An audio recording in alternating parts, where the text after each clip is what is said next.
Shunaqa joy Toshkentda borligini bilarmidingiz? Tur bilan birgalikda soat 10 da yo'lga chiqdik. 1 soatlik joyga tezda yetib keldik. Biz tushib qolgan joy Tovoqsoy qishlog'i. Lokatsiyani video oxirida ko'rsataman. 1,5 kilometrlik yo'l 100 metr tepaligiga ko'tarildik. Yo'l davomida bunaqa chiroyli manzarani ko'rishimiz mumkin. Yam-yashil tog'lar. Ushbu joyga mashinada chiqsa ham bo'ladi. Bemalol yosh kattalar ham kela oladi. Turdagi organizatorlar piknik zonani tayyorlashga tushdi. Men esa sizga tabiatni yanada yaxshiroq his qilishingiz uchun odamlar chiqmagan joyga ketamiz. Bu yerda mana lagerim bo'lsa, mana shu ikkita tog' o'rtasidan dumaloq qilib aylanib chiqamiz. Yo'lga otlandik. Bunaqa joyda yurish uchun albatta maxsus oyoq kiyim bo'lishi kerak. Yo'l davomida qo'ylarni ko'rdim. Tepaliga chiqib ortga qaraymiz. Mana shu haqiqiy tabiat. Endi biz Uvanu tog'ga chiqamiz. Manzilimizga qarab ketayotganimizda yo'limdan katta kuchuk chiqib qoldi.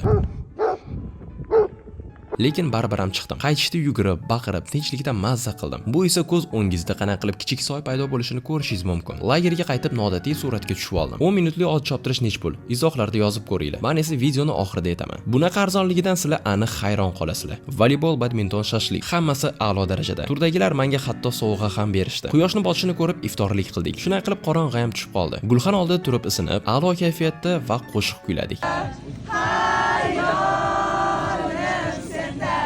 Turning narxi 300 ming so'm, ot minish esa 10 minut uchun 20 ming so'm. Joyning lokatsiyasi mana Telegram kanalimda. Shunaqa noodatiy joylarni o'tkazib yubormaslik uchun menga obuna bo'lishni unutmang.